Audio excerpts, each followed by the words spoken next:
Good morning, everyone. Dan Jackson here, coming at you live on tape from a bit of a different location this week to bring information to you involving the sports supplement creatine. Speculating, this video is going to discuss more of the impact creatine has on cognitive functioning versus the usual conversation involving performance and its physiological aspects there, involving recovery, growth, etc. Skipping the semantics of the supplement, so to maximize time spent on the relevant topic, creatine is considered one of the most researched sports performance supplements on the market. Therefore, it could be understood that the information on creatine and its cellular impact is astronomical with relevance to sports performance, recovery, etc. However, a common mistake is often found here.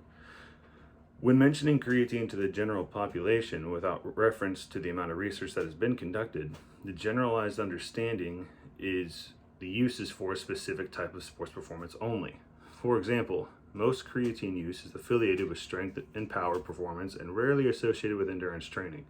However, there is significant data indicating that creatine supplementation coupled with endurance training may increase mitochondrial biogenesis, leading to an increase in skeletal and mitochondrial functioning by Goed et al. 2019. Magnificently, this is a mere beginning in how resourceful creatine supplementation can be, not just for sports performance, but for life and longevity.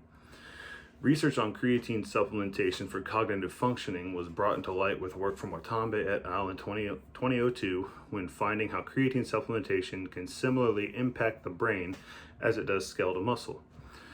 This information was found by using near-infrared spectroscopy, NIRS, which can measure real-time physiological oxygen uptake and consumption by muscle cells, skeletal functioning, etc., while performing a task.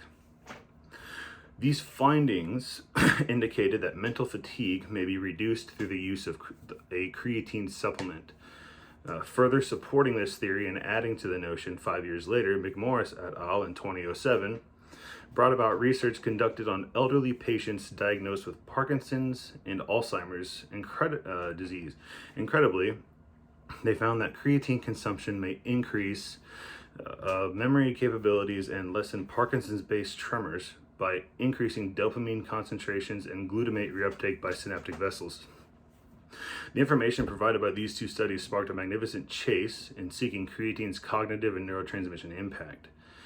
Like skeletal muscle, brain cells utilize ATP for energy production. Creatine kinase, the enzyme responsible for catalyzing phosphate from ATP to creatine to be stored as phosphocreatine, are found throughout multiple areas of the brain: the cerebellum, hippocampus, pontine reticular formation, red nucleus, cerebral cortex, and the choroid plexus. Reference multiple articles within that. This information suggests a couple of things. First, creatine is pivotal for much cognitive functioning as it is implicated in cognitive energy homeostasis and, secondly, theoretically contributing to the neuroprotection of memory and reversing mitochondrial dysfunction in neurodegenerative disease. With this baseline of collected data and observation, there are some limitations associated with creatine uptake of the brain. These are dietary patterns, since creatine is found predominantly in meat and fish. They're vegetarian or vegan and may have some issues with it. Subjects' ability to produce insulin when a meal is recently consumed, and their ability to produce the appropriate hormones to respond to consumption, and the various negative impacts of current disorders, meaning Parkinson's, Huntington's, etc., if those are put in place.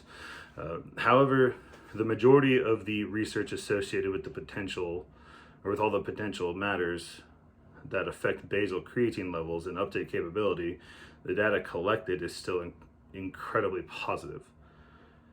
So, in a sense, creatine is going to be very helpful for healthy and unhealthy, quote-unquote, individuals who are essentially having any type of memory or neural issues.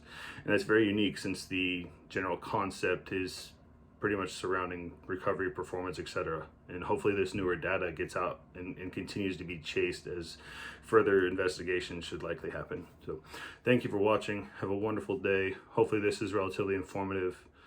Stay safe, San Diego.